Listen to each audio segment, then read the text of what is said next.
En el sermón de ayer reflexionábamos acerca del número 70,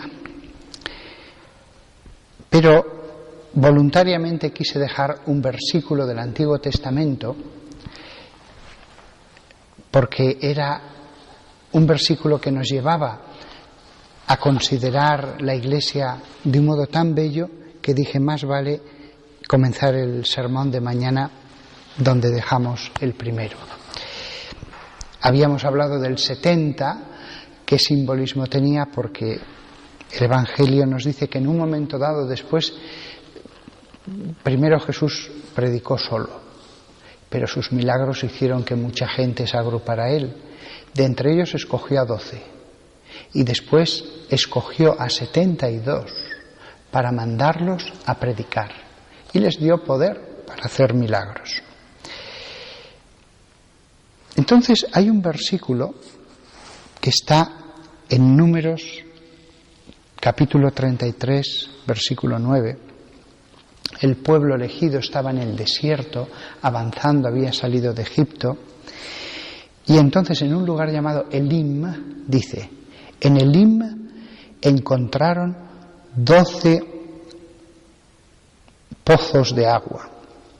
Y en Números 33, versículo 9, dice que en el mismo lugar encontraron 70 palmeras. ¿Por qué quería pararme en este segundo versículo? Fijaos, aquí tenemos del modo más precioso que podríamos describir a la Iglesia. Tenemos a la Iglesia que iba a aparecer, pues, más de 1300 años después, con Jesucristo. Voy a leer un poco del capítulo 24, desde el versículo 4, el libro del Éxodo. Moisés, entonces, escribió todo lo que Yahvé le había dicho. Se levantó pronto aquella mañana y construyó un altar a los pies de la montaña y colocó 12 pilares de piedra representando a las 12 tribus de Israel. Fijaos, lo primero de todo, se pone por escrito todo lo que Yahvé había dicho.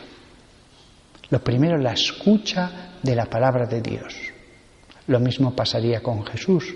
Al principio no había apóstoles, no había 72 discípulos, solamente había la palabra que estaba diciendo Yahvé encarnado. Dios hecho hombre hablaba. Lo primero que convoca a la Iglesia es la palabra del Señor. Y Moisés la pone por escrito. Lo mismo sucedería después en el futuro. Las palabras de Jesús se pusieron por escrito. Se levantó la próxima mañana y construyó un altar. La adoración, el culto a Dios. Nos reunimos en torno a un altar. Lo primero que hay que dejar claro tras escuchar la palabra es la adoración a Dios, al único Dios.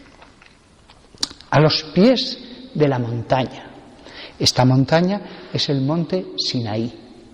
La montaña es símbolo de Dios. Pocas cosas representan tan bien a Dios como la montaña.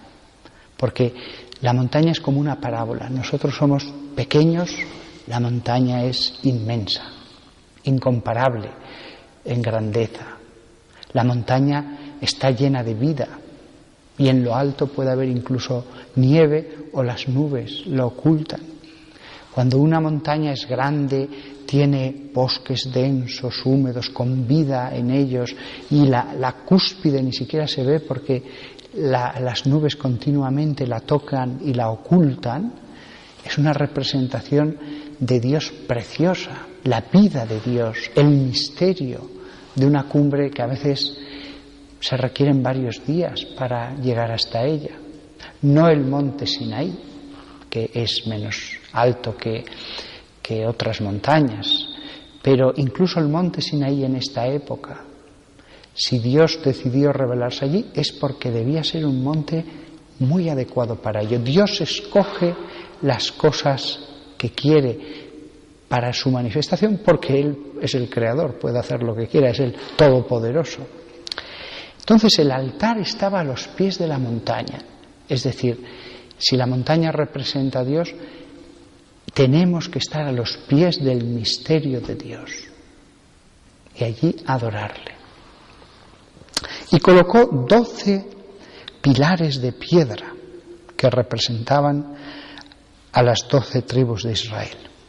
Es cierto, pero si recordamos después que de estas 12 tribus va a escoger a otros 12 y a uno lo va a llamar roca, Kefas, y recordamos que en el Apocalipsis se nos dice que la Nueva Jerusalén tiene 12 fundamentos, cada uno hecho de una gema preciosa. Entonces estas 12 piedras también representan las próximas 12 piedras sobre las que Jesucristo edificará su iglesia. Primero se escogen las piedras, se mueven al lugar determinado, se labran, se las prepara para lo que van a representar. Y entonces ya están preparadas y van a producir. Y allí es donde viene el versículo de Éxodo 15:27. En Elim encontraron 12 pozos de agua. Los apóstoles, cada uno de ellos era un pozo de agua viva. Si yo doy a alguien un cuenco de agua, le doy un cuenco. Pero un pozo es distinto, continuamente tiene agua. El pozo tiene agua para rebaños enteros. Cada apóstol podía dar de beber a multitudes un agua fresca, un agua pura, un agua de gracia. Y en ese mismo lugar, en Elim, según nos dice el libro de Números, capítulo 33:9, encontraron 70 palmeras. Estas 70 palmeras representan a estos 70 enviados y a los futuros 70 presbíteros. La palmera no puede nacer si no hay agua bajo ella. Es decir, los 12 pozos de agua alimentaban, mantenían con vida a las palmeras. Los apóstoles dieron ese agua a los presbíteros. Y los presbíteros, esto está representado en las palmeras que producen dátiles, alimentaron al resto de la población que vivía en ese oasis. Con lo cual tenemos los apóstoles y sus sucesores, los pozos de agua. Las palmeras, los 70 enviados que después eran los presbíteros. La vida que había en ese oasis, toda la vida de los laicos, alrededor de las palmeras y el agua. Podréis decir, hay mucha importancia en las palmeras, ya no digamos en los pozos que sostienen toda la vida. ¿Y los laicos? Bueno, una abeja puede ser muy humilde y muy pequeña, pero la abeja puede producir miel. Es algo que no puede producir el resto de la vegetación que hay por ahí, ni siquiera la palmera.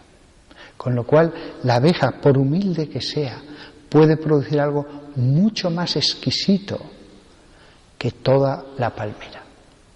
La palmera es necesaria para alimentar al rebaño, para alimentar a la multitud, pero la abeja puede producir algo mucho más exquisito. De ahí que esas almas laicas, santas, puedan acabar en el banquete del rey en un lugar de mucho más honor. Y la palmera, con ser tan grande, sin embargo, producir cosas de inferior valía.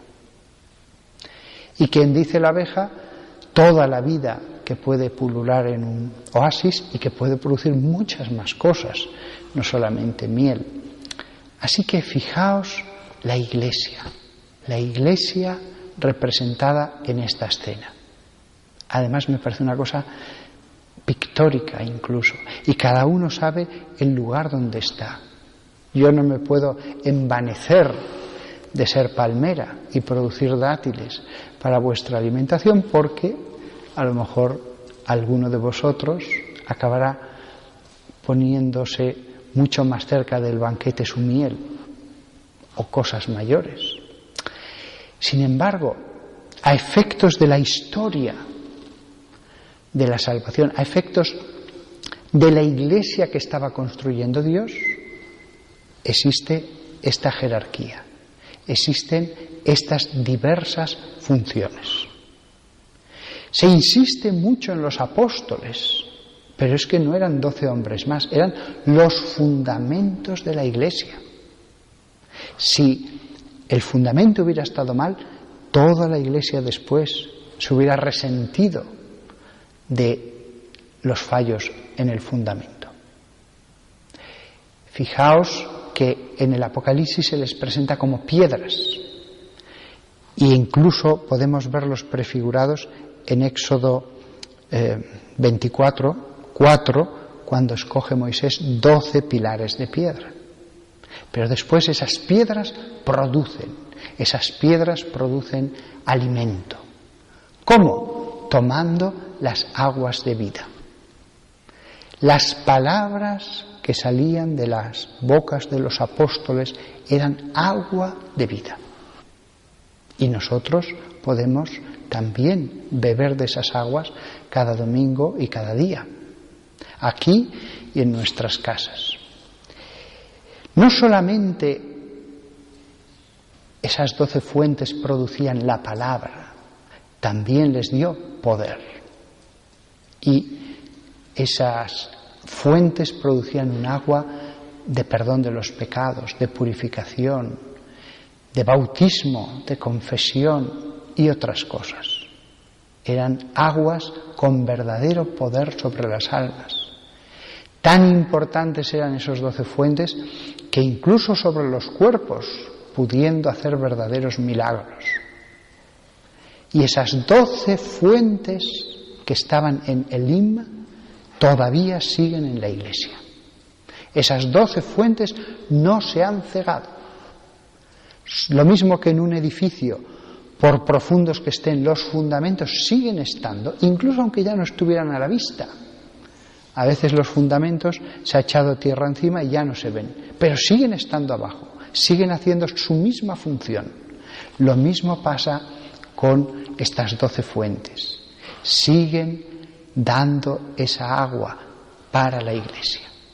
Unos con sus epístolas, Judas Tadeo, Pedro, Juan, Santiago. Otros intercediendo al lado del trono del Cordero, intercediendo de forma eficaz, dirigiendo a la iglesia, inspirando. Yo a veces en la misa pido a santos y apóstoles que estén alrededor del altar. También de aquí surge otra cuestión que nos debe tranquilizar. Si tenemos esta visión bíblica, no nos atemorizaremos por la idea que algunos pueden tratar de poner de tanto en tanto en la historia, creyendo que algunos eclesiásticos vamos a destruir la iglesia. Es que están cambiando muchas cosas, es que están diciendo cosas nuevas. Tranquilos, los 12 apóstoles, desde Pedro hasta Matías, que ocupó el puesto del traidor, los 12 siguen cuidando de la iglesia. Es cierto que lo hace el Espíritu Santo, sí, pero también los 12 apóstoles. También los papas que ha habido en la iglesia no están en el cielo simplemente como espectadores. Juan Pablo II, Pablo VI, Juan XXIII, Juan Pablo I, todos están ayudando, inspirando, sugiriendo: no hagas esto, haz esto otro, mejora esto. Es una presencia eficaz, invisible como los fundamentos, pero están allí actuando cumpliendo su función.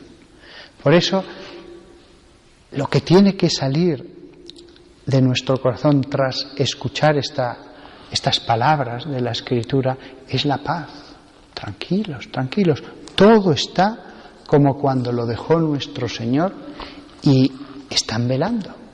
Las fuentes siguen dando su agua y las palmeras siguen dando sombra frente a un sol como el que ahora tenemos en julio, verdaderamente abrasador, que nos deseca, representa el calor del mundo que nos deseca, dan sombra y nos dan los frutos y nos dan tantas otras cosas. Las palmeras no voy a enumerar aquí las cosas que dan, pero las palmeras son vida, vida.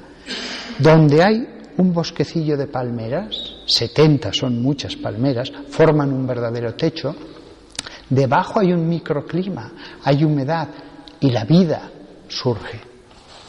Fuera no, se abrasa todo, pero allí sí.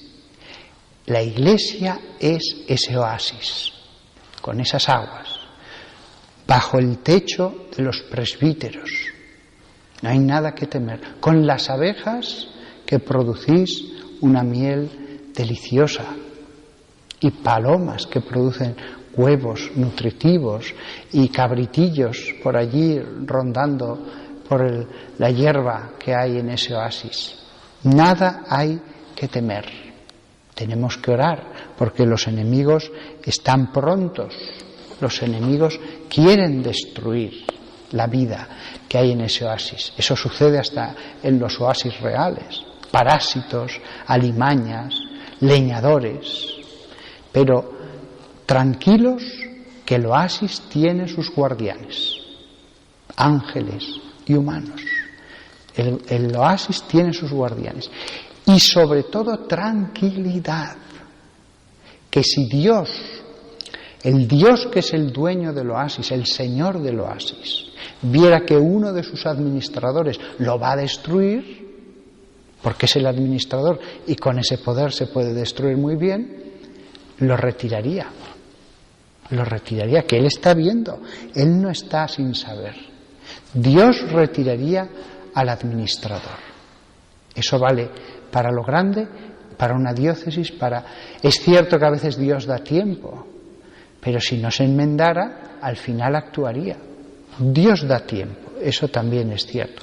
Permite a veces a los administradores que hagan un cierto daño, pero Dios dice hasta aquí, y entonces cambia el administrador.